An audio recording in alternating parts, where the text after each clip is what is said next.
Eh bien, qu'est-ce qu'une PASS? Une permanence d'accès aux soins de santé. La permanence d'accès aux soins de santé est en fait un dispositif qui permet la prise en charge médicaux et sociale des patients en situation de précarité. C'est un dispositif qui a été mis en place par une loi le 29 juillet 1998 dans un contexte de lutte contre l'exclusion. C'est qui clique? C'est moi? C'est moi qui clique? D'accord. C'est moi qui vais cliquer, du coup. Si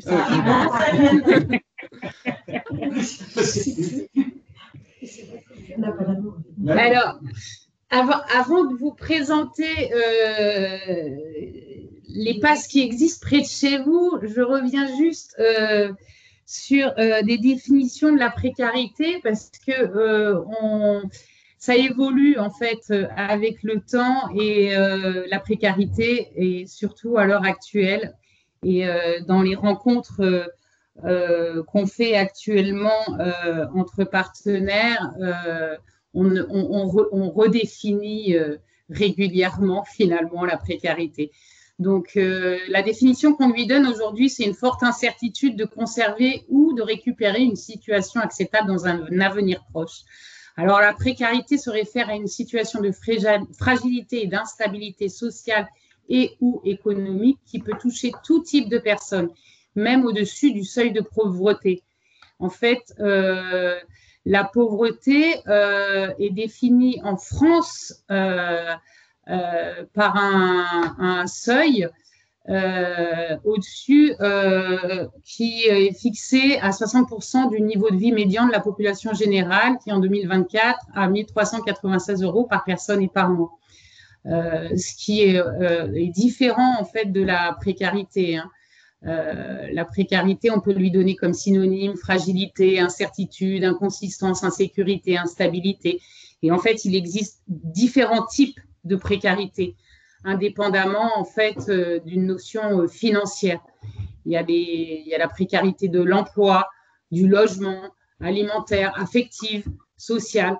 Et bien sûr, la précarité de la santé, c'est celle qui nous intéresse, même si nous, on prend en charge des patients dans leur globalité. Alors, juste, je peux vous donner quelques chiffres qui peuvent un peu marquer les Yvelines.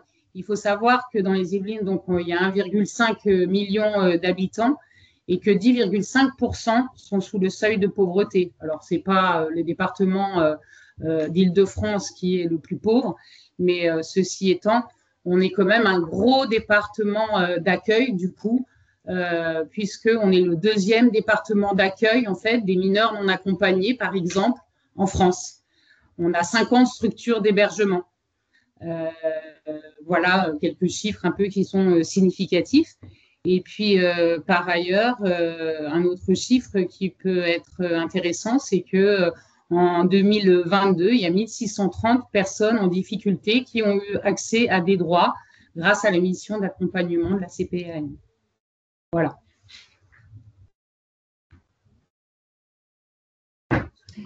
Alors, donc du coup, la PASS, qu'est-ce que c'est? C'est un dispositif transitionnel, on espère effectivement que les personnes précaires sont en période de transition et elle vise à combler temporairement le manque d'accès aux soins des personnes en situation en leur offrant une prise en charge médicale et sociale. Elle s'inscrit donc dans une logique de réinsertion dans le système de soins et pour les accompagner vers une prise en charge pérenne. Donc, nos missions, c'est un accès aux soins immédiats, un accompagnement vers le droit commun, un soutien psychosocial et une limitation de l'errance médicale de ces personnes. Du coup, le public qui nous intéresse, c'est les personnes en absence de couverture sociale totale ou partielle. Alors ça, tout le monde est au courant, mais pas seulement.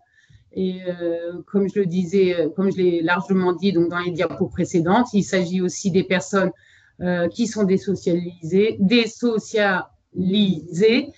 avec absence de ressources suffisantes, absence de domicile fixe, dans des situations administratives sociales complexes ou avec absence de médecin traitant. Elle ne s'adresse pas aux urgences médico-chirurgicales, aux prises en charge chirurgicales ou aux personnes avec visa touristique. On en vient au concret pour les passes qui vous entourent. Où, quand, comment vous pouvez nous joindre.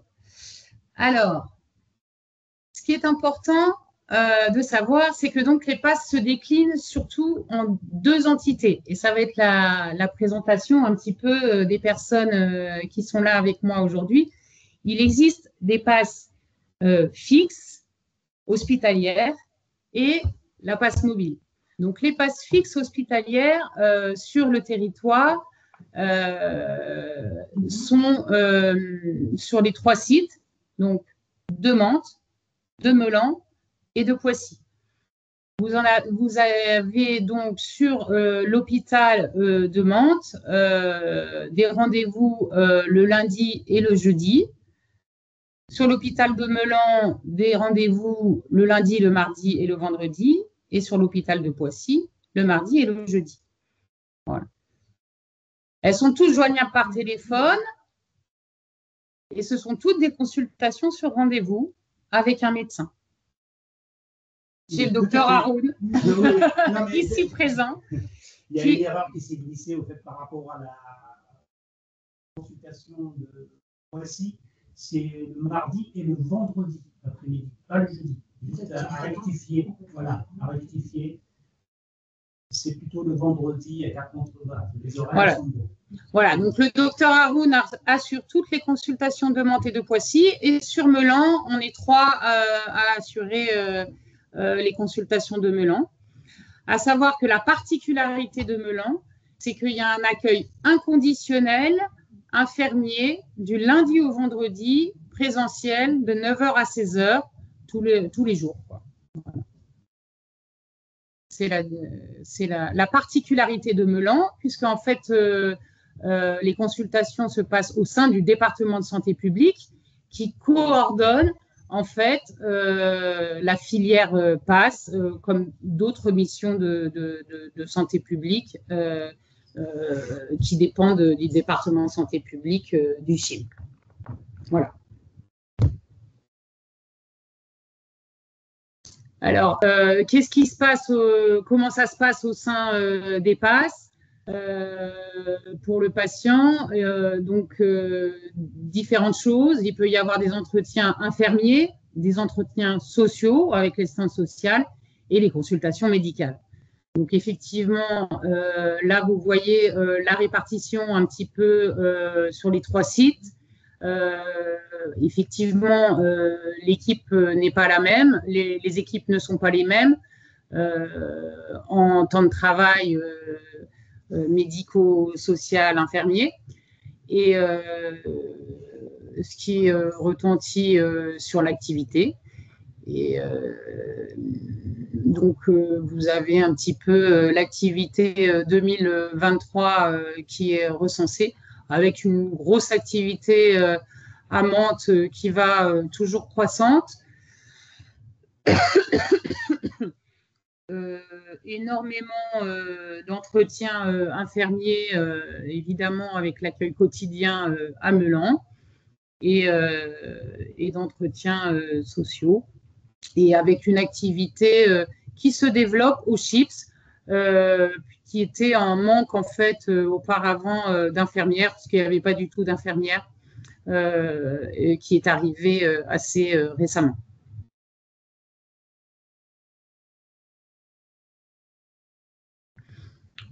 Donc, je laisse la parole au docteur Haroun, qui va vous présenter un petit peu le parcours du patient. Merci, Ségolène. Donc, cette diapo, en fait, elle nous résume un petit peu le parcours du patient qui est représenté tout en haut par cette petite tête un petit peu triste et qui présente une problématique médicale.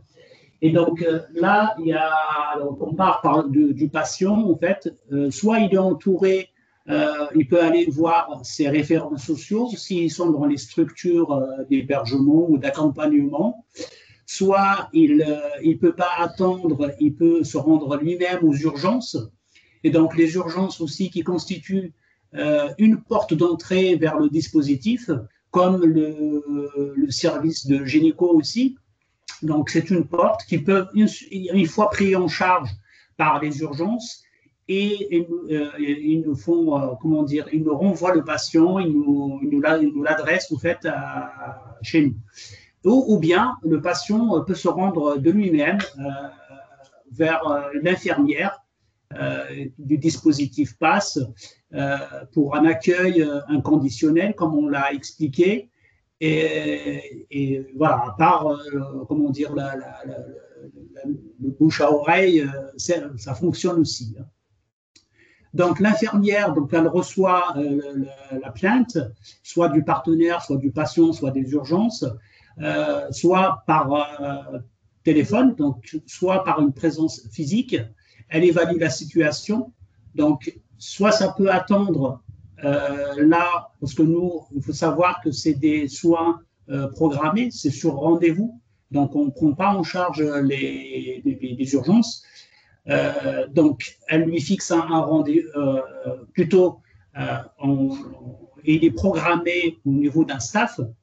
Donc, le staff qui est organisé avec la présence de toute l'équipe, en fait, les infirmières, l'assistante sociale et le médecin. Et puis, un rendez-vous lui est fixé et le médecin le voit. Et comme ça, il a accès, au fait, à tout le plateau technique de l'hôpital. Après, les profils, au fait, des patients, soit ils ont comment dire, ils viennent déjà avec un diagnostic connu, là c'est facile, donc soit accès à la pharmacie, souvent pour des ruptures de traitement, soit c'est pour une plainte, pour un diagnostic, pour un symptôme, donc voilà, on le reçoit, on le prend en charge. Et ceci, au fait, on le prend en charge jusqu'à l'ouverture de ses droits. En même temps, il y a aussi un rendez-vous qui est organisé dans la foulée avec l'assistante sociale pour l'évaluation de sa situation. Donc, chaque situation, il y a différentes situations en fait, des patients. Il y a des patients en situation régulière, d'autres irrégulières. Donc, tout dépend, en fait, c'est divers et varié. Voilà, le tout, en fait, c'est pour l'accompagner, pour retrouver, en fait, ses droits, pour, comme on l'a expliqué, le remettre dans le droit commun. Voilà, donc avec comment dire, la PASS, donc on a accès, comme j'ai expliqué, donc aux médicaments, aux explorations, éventuellement aux consultations spécialisées, aux soins IDE aussi. Donc c'est une prise en charge complète et totale jusqu'à l'ouverture de ses droits. Voilà. Donc, voilà, la diapo suivante, elle fait partie de la prise en charge, donc plutôt du parcours du patient. C'est la sortie, en fait, la sortie du dispositif. Donc, une fois que le patient a retrouvé ses droits complets, parce que parfois on peut avoir des ouvertures de droits de base, et donc il reste toujours, hein, donc il y a toujours un reste à charge. Donc, c'est pour ça qu'il faudrait que ce soit des droits complets, donc avec la complémentaire. Un rendez-vous médical est organisé pour remettre au patient, donc c'est une consultation de sortie, au fait, un compte-rendu médical à l'intention de son médecin traitant, qui va continuer la prise en charge en ville, les résultats de ses examens biologiques, les explorations radiologiques, des consultations spécialisées s'ils ont eu lieu, une ordonnance pour le renouvellement de son traitement en attendant de voir son médecin traitant. Voilà, et les objectifs, au fait, de cette consultation, c'est de... alors là... la communication entre les médecins de ville. Voilà. En fait, la PASS, si vous voulez, elle constitue une interface entre la ville et l'hôpital. Donc, voilà, comment dire, le partenariat avec la ville est primordial en fait, pour l'existence de la PAS, et d'où formaliser en fait, ce réseau pour une meilleure prise en charge de ces patients à la sortie du dispositif.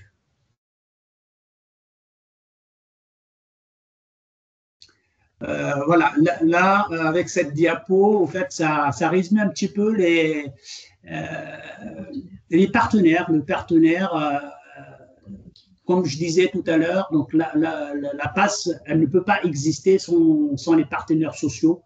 Donc, il faut tisser, en fait, comme ça, un réseau avec les partenaires associatifs, institutionnels, ou des bénévoles, ou les urgences, enfin l'hôpital et les médecins de ville. Voilà, ça résume un petit peu le rapport entre les PAS et les partenaires sociaux. Donc là, je vais vous résumer en fait, un cas clinique parmi des centaines, voire des milliers au niveau national. Donc, c'est un monsieur de 64 ans, originaire du Soudan, demandeur d'asile, arrivé en France le 8 juillet 2024, après un passage, il faut lire, court passage en Allemagne, marié avec 5 enfants, resté en Égypte, ainsi que sa femme aussi, elle est restée là-bas. Il est hébergé au CADA du bureau, pas de couverture sociale, car il est en période de carence, en fait, parce que lui, c'est un demandeur d'asile. Donc, il faut savoir qu'il existe une période de carence où les personnes ne peuvent absolument rien faire tant qu'ils n'ont pas écoulé, en fait, les 3 mois ne sont pas écoulés. C'est nouveau, en fait, ça fait depuis 4 ans ou 5 ans que ça a été mis en place, ce délai de carence où on peut rien faire, et donc c'est tout l'intérêt, en fait, de la PAS. Donc, il nous a été adressé par la Croix-Rouge pour rupture de traitement. Donc, dans ses antécédents, on note un diabète depuis environ 7 ans, devenu insulino-requérant, en fait. Donc, il a eu besoin d'insuline pour équilibrer son diabète. D'ailleurs, voilà, de l'hospitalisation en août 2024, centre hospitalier de Maubeuge, pour d'ailleurs déséquilibre de son diabète. Et c'est de là, en fait, qu'il a eu cette insuline, l'introduction de l'insuline.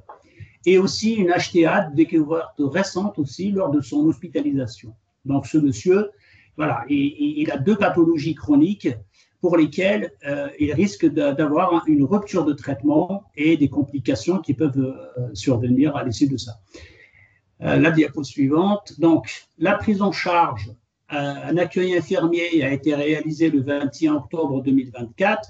La première consultation médicale le 25 octobre 2024, un examen clinique bien sûr, un bilan biologique et délivrance de traitement par la pharmacie intra-hospitalière pour une durée d'1 mois renouvelable 2 fois. Donc, deuxième consultation médicale le 3 novembre 2024, remise des résultats, c'est systématique. Au fait, quand on bilante les patients, généralement, on le fait à la première consultation si les personnes sont à jeun. Et donc, le dernier bilan qu'on avait fait, il retrouvait un déséquilibre de diabète pour lequel un programme hebdomadaire d'éducation thérapeutique est mis en place avec l'infirmière de la PAS. Donc, on lui a aussi prêté, on a la possibilité aussi, bien qu'on on fait beaucoup d'efforts pour traiter des lecteurs glycémiques, lui apprendre à ajuster ses doses d'insuline selon le protocole, explication des régimes diabétiques. Voilà, donc ça a été pris. Et aussi, il a eu droit, en fait, là, c'est pas noté, mais il a eu aussi un entretien avec l'assistante sociale pour évaluer, en fait, ce qui a été fait ou pas. Mais parce que comme c'est un demandeur d'asile, ces personnes sont accompagnées, en fait, et donc c'est le référent social qui s'en occupe. Mais notre assistante sociale, quand même, prend un petit peu le relais ou demande au fait ce qui a été fait, ce qui n'a pas été fait, s'assure au fait que ça a bien été fait ou à faire. Donc là, à l'ouverture de ses droits, le patient est orienté vers la médecine de ville pour la poursuite de sa prise en charge.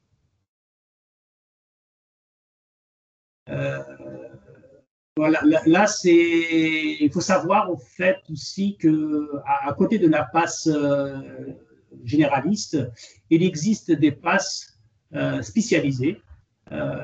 Donc la passe bucco-dentaire à Henri Mondor, Louis Maurier, la Pitié-Salpêtrière, la passe ophtalmo aussi, à Hôtel-Dieu, à la Fondation Rothschild, la passe dermato à Saint-Louis, la passe psychiatrique Henri Mondor et l'équipe mobile de psychiatrie Cricarité, la passe pédiatrique Ambroise Paré, mais pour la pédiatrie, voilà, tous les hôpitaux, ils prennent en charge, hein, ils prennent en charge les enfants. C'est inconditionnel. Il ne faut pas hésiter à les envoyer vers les urgences, enfin les hôpitaux de proximité. Et la toute dernière passe qui est toute récente, hein, c'est la passe mobile généraliste. Donc, voilà, je laisserai Ségolène en parler beaucoup plus, mais en gros, voilà, c'est d'aller vers, donc c'est d'aller vers le lieu de vie du patient. Voilà, je laisse. Voilà, avant de passer la main aux infirmières de la passe mobile, effectivement, les passes mobiles, en fait, ont été fondées suite au Ségur de la santé, donc 2021. Et la passe mobile des Yvelines a été la première d'Île-de-France, donc qui a été un succès et qui est toujours un succès. Donc, sur les premières années, a développé un gros réseau de partenaires, hein, puisque ça a été d'abord un gros travail de réseau et pour se faire connaître. Et puis, du coup, tout le monde appelait un peu partout. Donc, c'est beaucoup déplacé avant d'acquérir ce beau camion que vous voyez, avec plus d'une quarantaine de partenaires en 2023 déjà contactés. Et donc, voilà, avec effectivement comme mission d'aller vers en premier, mais aller vers, c'est aussi faire avec. Et ça, c'est vraiment deux termes qui veulent tout dire. Du coup, les missions de la passe mobile qui sont un petit peu, bon, qui découlent des missions de la passe, hein, mais qui sont un petit peu adaptées à l'aller vers. Elle va donc à la rencontre des personnes les plus éloignées du système de santé qui sont souvent invisibles. Ses objectifs, c'est donc repérer ces personnes, lutter contre le non-recours aux soins, prendre en charge ces personnes le plus tôt possible et faire le trait d'union entre la ville et l'hôpital. Donc, la passe mobile dépend toujours d'une passe hospitalière, hein. Les actions donc de la passe mobile sont avant tout des consultations médicales et infirmières, bien sûr, et prendre en charge les premiers soins quand cela est nécessaire, orienter vers les structures de soins du droit commun, y compris les passes fixes, et faciliter l'accès à la prévention. Il y a aussi des missions de prévention et accompagner l'accès à la santé pour tous. Il faut savoir que les personnes, plus on va les chercher loin, en fait, et plus on se retrouve à les prendre en charge dans leur globalité et de prendre en charge vraiment l'écosystème du patient. Et ça demande, et c'est d'autant plus chronophage. Donc, c'est vrai que une consultation à l'hôpital qui prend 10 minutes, à la passe, elle prend 20 minutes et à la passe mobile, elle prend 1 heure. C'est grosso modo en pourcentage, ça revient à ça. Désolée, petite erreur technique, j'ai cliqué sur la mauvaise croix. Donc 10 minutes à l'hôpital, 20 minutes à la passe, 1 heure à la passe mobile. Grosso modo, voilà. Je passe la main à Justine et Muriel. Alors, pour quelles raisons on peut interpeller la passe? Dans un premier temps, c'est être en situation de précarité. Donc, on va pas reprendre la précarité, étant donné que Ségolène l'a expliqué, mais c'est la première raison. Ensuite, c'est pas de droit où on a fait une incomplétude de droit. C'est pas la même diapo qu'ils ont là. Pourquoi? Pour qui? Parce qu'elle en a sauté une, je crois. Pardon. Moi, j'étais là. Non. Non, celle d'après. Voilà. Non. Qui nous contacte? Non, c'est celle d'après. Ouais. Qui nous contacte? Pourquoi Alors, regarder? c'est quoi? Qui nous contacte? Non, tu les as sautés. C'est peut-être pas tout ça, c'est pas grave. Bon, continue. Bon, pour qui? Voilà. Non, qui nous contacte? Non, mais remettez en arrière. Qui nous contacte? Moi, j'ai pas qui nous contacte. Celle-ci. Ouais. Qui nous contacte? Alors, ce sera dans un premier temps les personnes concernées elles-mêmes qui peuvent nous appeler quand elles peuvent, les professionnels de santé, les gérants d'hôtels sociaux, les partenaires, les bénévoles, les associations et une personne lambda. En fait, tout le monde peut nous contacter. Je vais sur pour qui, du coup? Oui. Voilà. Donc, pour qui donc, comme on disait tout à l'heure, des personnes précaires, sans droits sociaux ou en incomplétude de droits, des personnes socialement désinsérées, des personnes migrantes, les personnes en errance de soins ou en errance tout court d'ailleurs, des personnes isolées sur leur lieu de vie, et puis voilà. On n'est pas en diaporama. Pourquoi vous n'êtes pas en diaporama? Je sais pas. En fait, Et si donc- je le fais, ça me cache la caméra. J'arrive plus à gérer. Ah oui, d'accord. Alors, pourquoi on interpelle la passe? Dans un premier temps, pour une problématique de santé, être en situation de précarité, donc comme on l'expliquait tout à l'heure, pas de droits sociaux, une incomplétude de droits, un arrêt dans le suivi d'une maladie, une rupture de soins, ou pas, ou plus de médecin traitant quand il y a nécessité d'être suivi.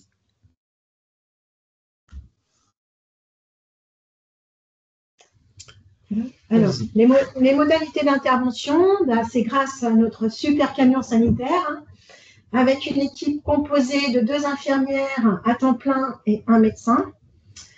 Ceci en effectuant des maraudes sanitaires, d'évaluation et d'orientation, des permanences de santé, des visites à domicile.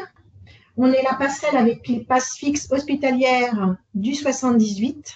Je rappelle qu'il y en a 5 sur tout le 78.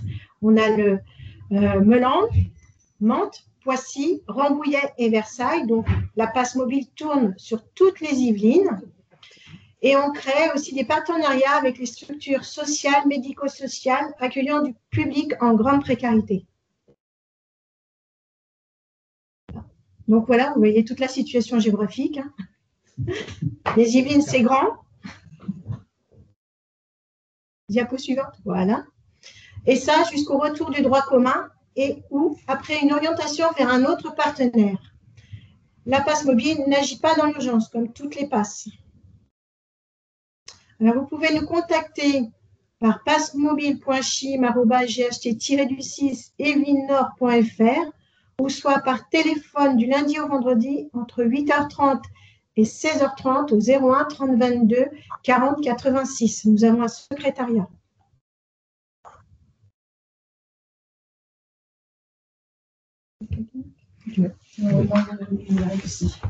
Alors, on vous présente un cas clinique. Donc, c'est un monsieur âgé de 49 ans, sans domicile fixe, qui est à l'abri, si on peut dire, dans sa voiture, à la suite d'une séparation. C'est un monsieur qui se dit alcoolique depuis longtemps. Voilà, il a toujours vécu avec l'alcool en béquille. Donc, la passe mobile a été interpellée par un partenaire lors d'une rencontre. Alors, on nous a évoqué son cas. On a fait une première prise de contact toutes les deux avec Muriel, où nous nous sommes déplacés en novembre 2024 pour aller à sa rencontre, nous présenter dans un premier temps et voir s'il était d'accord pour avancer à nos côtés et qu'on puisse lui venir en aide. Ensuite, on a organisé donc une visite à domicile, mais cette fois-ci avec le camion et le médecin, pour pouvoir faire un bilan de santé général. On s'est aperçu que ce monsieur nécessitait des soins immédiats.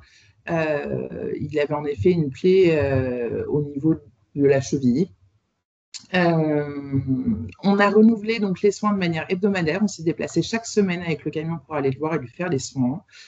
Ce qui nous a permis, dans un premier temps, d'instaurer un climat de confiance, un climat de stabilité pour lui, pour son état de santé général, surtout qu'on est en période de grand froid et qu'on sait que c'est très difficile pour ces personnes qui vivent sans domicile.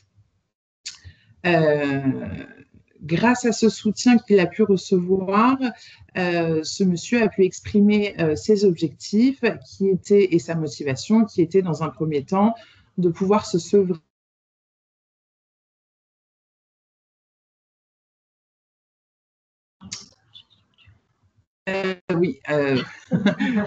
Voilà, il nous a exposé qu'il souhaitait être dans une structure pour pouvoir l'aider. Donc, on l'a mis en lien avec des partenaires sociaux pour faire un petit peu le point dans un premier temps de sa situation. Et ensuite, on a orienté vers d'autres partenaires, d'autres structures, comme le LHSS Addictopsie ou le Centre Gilbert Raby. Et aujourd'hui, nous sommes en attente pour lui d'une réponse pour une admission du coup au Centre Gilbert Raby pour qu'il puisse effectuer sa cure. Voilà. Enfin bon, il est passé par plusieurs commissions oui. qui ont été dégoûtées. Et puis, finalement, on a dû passer voir le responsable en présentiel pour qu'il l'admette. Mais on a bon espoir qu'il soit admis. Voilà. On a été tapé à son bureau, frappé à son bureau.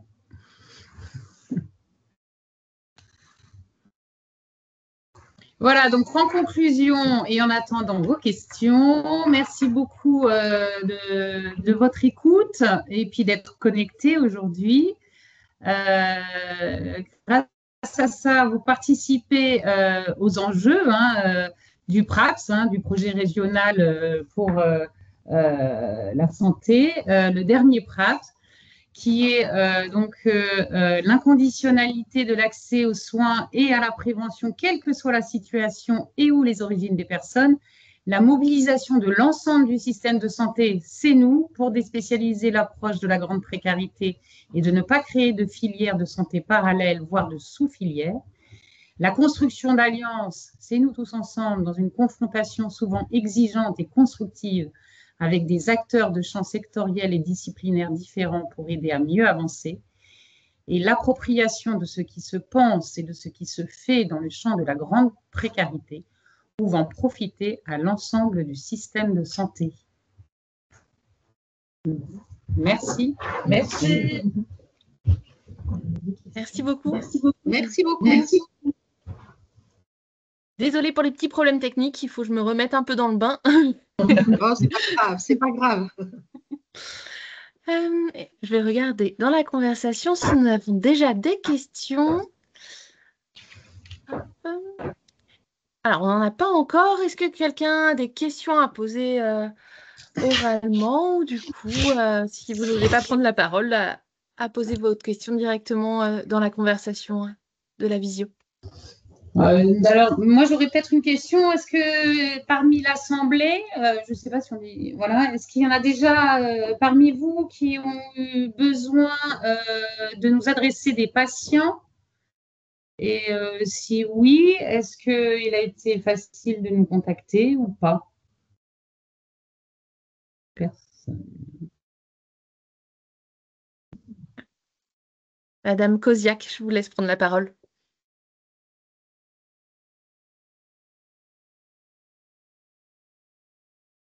On ne vous entend pas?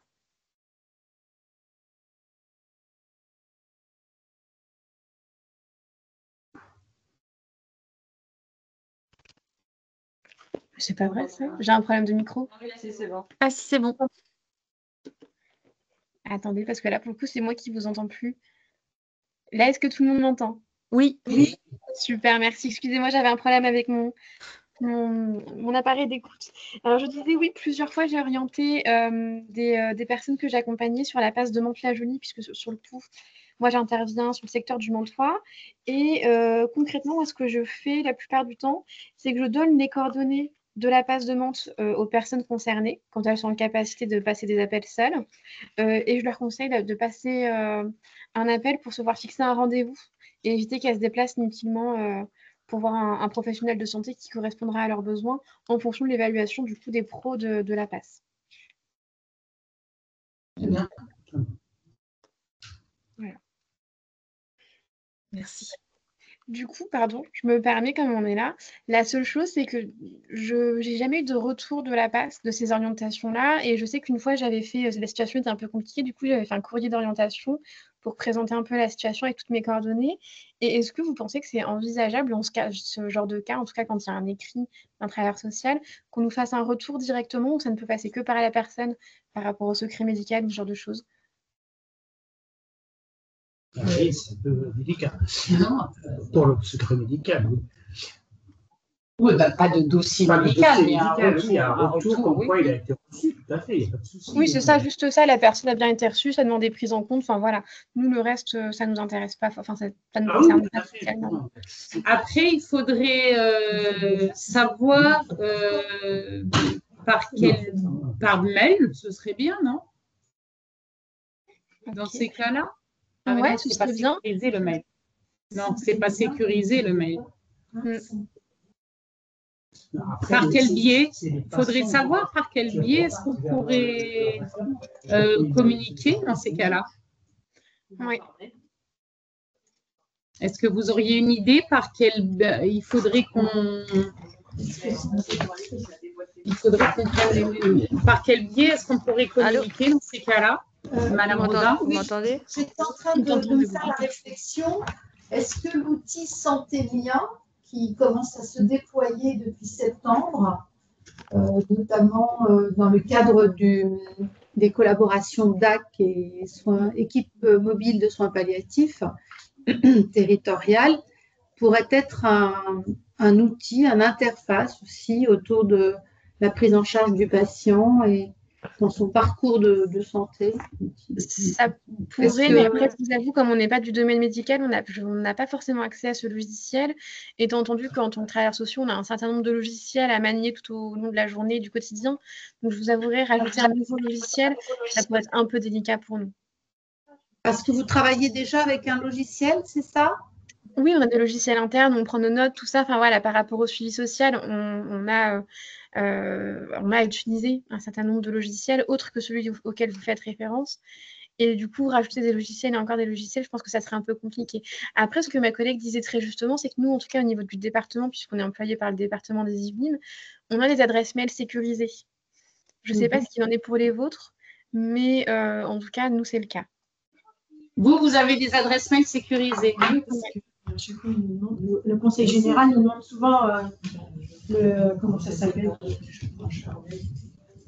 Oui, en fait, quand vous nous envoyez un mail pour la première fois, vous devez justifier que vous n'êtes pas un robot. Ouais, c'est ça, qu'on n'est pas un robot. C'est ça. Je ne sais pas comment ça s'appelle cette manipulation, mais c'est ça. Nous, on n'est pas du tout sécurisé, ça vous dit. Il faudrait qu'on ait des adresses mail sécurisées ou alors créer un outil de communication.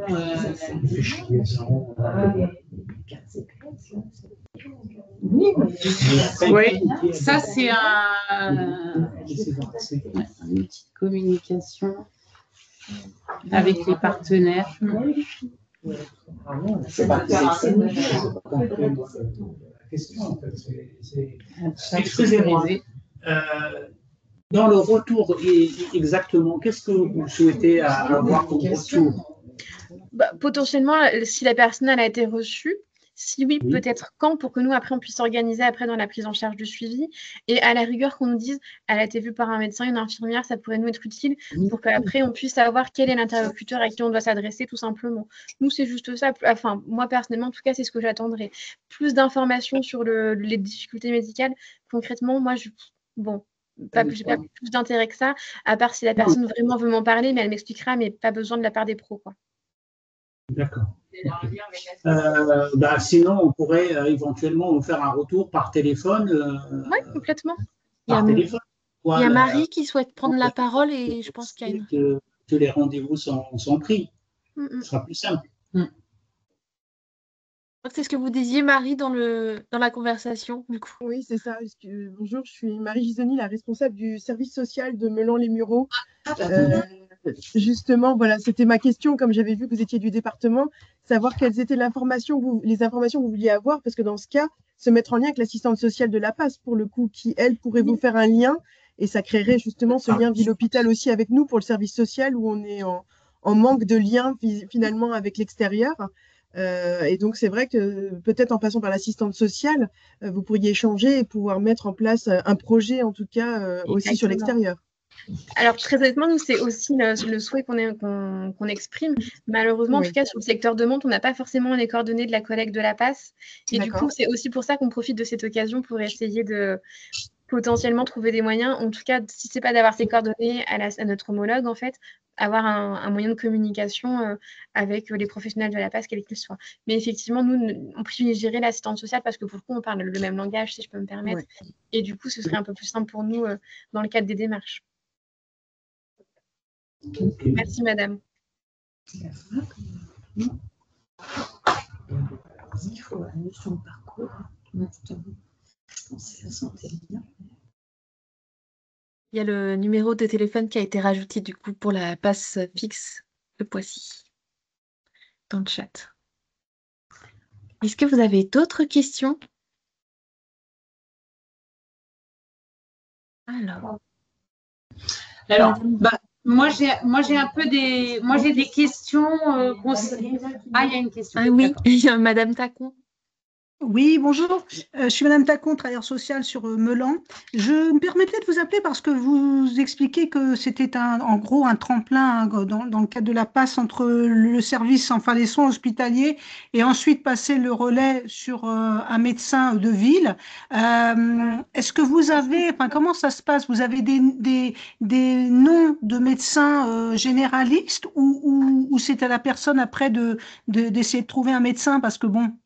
Vous savez sûrement comme nous tous que c'est compliqué pour les gens d'avoir un médecin référent après. Comment ça se passe? Alors, en général, on passe par le biais des CPTS qui ont des médecins qui font partie du groupement. Et en cas de maladie chronique qui a besoin d'un suivi, on passe par eux, quoi. Voilà, c'est vraiment la grande problématique actuelle c'est pour ça que je pose la question. En France, et c'est la grande problématique actuelle qu'on travaille avec de pair avec les CPTS, qui est en train de... On réfléchit à des solutions à mettre en place, les CPTS aussi. Tout le monde y travaille. Donc, pour l'instant, on n'a pas de baguette magique. Voilà. Donc, on priorise effectivement les patients. On n'a jamais de solution du jour au lendemain. Ça, c'est sûr. Donc, on fait du relais. On est effectivement là, la passe, pour assurer le relais de patients qui n'ont pas de médecin traitant. Effectivement, quelquefois, on prend en charge des patients qui ont des droits et qui sont en rupture de médecin traitant actuellement, jusqu'à ce qu'on leur retrouve un médecin traitant pour les réintroduire dans des parcours de soins. Aujourd'hui, effectivement, on en est là. On se retrouve quelquefois avec des patients isolés du système de santé, hein, qui ne sont pas seulement des patients sans droit parce qu'ils sont migrants ou voilà, comme on pourrait le croire. On peut se retrouver avec des patients sans droit parce qu'ils ont été isolés socialement, isolés pour X ou Y raison et isolés en tout cas du système de soins et qui se retrouvent en nécessité, ils se retrouvent en besoin de soins de santé, je veux dire, je ne sais pas, avec un cancer, avec nécessité d'une prise en charge ou même nécessité d'une prise en charge de soins chroniques. Donc, on prend le relais jusqu'à ce qu'il soit réintroduit dans le système de soins ou de soins de ville ou soins hospitaliers, quoi. Donc, on fait tout. Et donc, après, soit il y a les... voilà, CPTS. Mais je sais que récemment, moi, j'ai été à la journée des CPTS des Yvelines. Ça faisait partie des discussions. Et par exemple, il y a une médecin généraliste qui vient juste de s'installer sur la CPTS, je ne sais plus laquelle. Elle vient d'ouvrir son cabinet et elle ne prend que des nouveaux patients, par exemple, mais qui vont lui être adressés que par le coordinateur de la CPTS, c'est-à-dire. D'accord. Hein, justement. Il y a des choses qui sont mises en... voilà, on sait que c'est la... C'est tout à fait, voilà. C'est le point noir en fait, du dispositif, hein, la sortie de ces patients. Donc, la chose, c'est la solution, c'est pour répondre à ça, c'est qu'il faut se mettre en lien les uns avec les autres. C'est d'accord. Effectivement. Merci. Mais il y a aussi un outil, en fait, il y a un outil, c'est, je ne sais pas si vous l'utilisez, Espace Santé sur la CEPAM, en fait, pour s'inscrire en fait sur cette ce dispositif, et c'est la sécurité sociale en fait qui va leur chercher un médecin traitant. Il va les contacter, il va leur proposer un médecin traitant. Donc c'est un outil aussi à utiliser éventuellement. Bien que, pour vous dire, il y a eu des retours où on les rappelait pour leur dire aussi que pour l'instant, il faut patienter. On n'a pas encore de médecin traitant à vous proposer. Donc, mais bon, ça vaut le coup quand même d'essayer de les inscrire sur cette plateforme Espace Santé, sur la sécurité sociale. Oui, ça par contre, il faut absolument s'inscrire sur l'espace santé de la sécurité sociale parce qu'il y a des agents qui sont dédiés à ça, à la recherche de médecins traitants sur monespacesanté.com ou .fr ou .com. Sur monespacesanté.fr, maintenant, à la Sécu, il y a des agents qui sont dédiés à rechercher des médecins traitants. Alors, voilà, qui arrivent dans un délai plus ou moins long, mais voilà, on a rencontré les personnes de la sécurité sociale du 78 et ils ont des personnes qui sont dédiées à ça. D'accord. Ok, merci. Si je ne me trompe pas, c'est bien la mission accompagnement santé, c'est ça? Oui, c'est ça. Oui, d'accord. Ouais. Voilà. Je vous mettrai les coordonnées dans le mail. En tout cas, il y a 2 personnes au moins. Je ne sais pas, il y en aura peut-être plus, mais en tout cas, il y a 2 personnes qui sont dédiées à ça à la base. Je n'ai pas d'autres questions, mais je crois que Dr. Do, vous m'aviez... Bonjour, oui, je suis Laurence Mérian, pharmacienne à l'hôpital de Poissy. Bonjour à tous, merci pour cette présentation très intéressante. J'ai juste une petite difficulté, c'est le retour d'informations sur la prise en charge des patients une fois qu'ils l'ont obtenue. Certains continuent à venir chez nous, bon, ça ne dure pas longtemps parce qu'on finit par on communique et on vous appelle, mais on n'a pas toujours l'information en amont que la prise en charge a été obtenue, mais ça va dans le sens de la communication entre toutes les équipes, hein. Et d'ailleurs, on va, je crois, mettre en place quelque chose avec l'équipe du CHIPS pour avoir l'information en amont dès que vous obtenez la prise en charge, qu'on puisse, nous, avoir l'information. Voilà. Oui, par rapport à l'ouverture de droit, oui, effectivement, parfois, il faut savoir aussi que là, il y a aussi un autre travail qu'on doit aussi mener auprès des pharmacies de ville aussi, parce que les patients obtiennent des droits, mais ils n'ont pas encore la carte, ils n'ont pas encore reçu la carte pour se faire délivrer les médicaments en ville. Ils ont juste une attestation que certains pharmaciens acceptent, d'autres non. Donc, exact, c'est une difficulté qu'on rencontre effectivement. Oui, et heureusement, certains pharmaciens l'acceptent, comme la pharmacie la plus proche de l'hôpital. Oui, la pharmacie la plus proche de l'hôpital l'accepte, et donc c'est vrai qu'on communique aussi avec eux. Voilà. Justement, à Poissy, là, l'infirmière, cette semaine, m'en a parlé justement. Il faudrait qu'on rencontre le pharmacien d'à côté pour voir avec lui s'il est d'accord en fait, à prendre nos patients une fois que les droits, sans avoir encore reçu la carte, pour être pris en charge. Oui, effectivement. N'hésitez pas à me mettre dans la boucle, comme ça. Il n'y a pas de souci. Voilà. Très bien. Merci, en tout cas. Je vois dans la conversation que Madame Despinois précise que c'est un travail qui est en cours.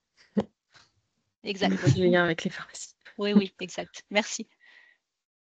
Voilà. Un patient pris en charge à la PAS, c'est un patient en moins aux urgences, c'est un patient en moins à hospitaliser.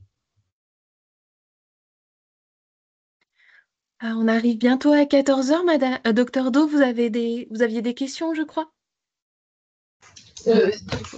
En fait, vraiment, ma question a été posée, puisque en fait, c'était vraiment le lien à développer avec les CPTS et l'intérêt de travail, de développer les réseaux, la communication entre tous pour la continuité de la prise en charge des patients. Donc, parfait. Voilà.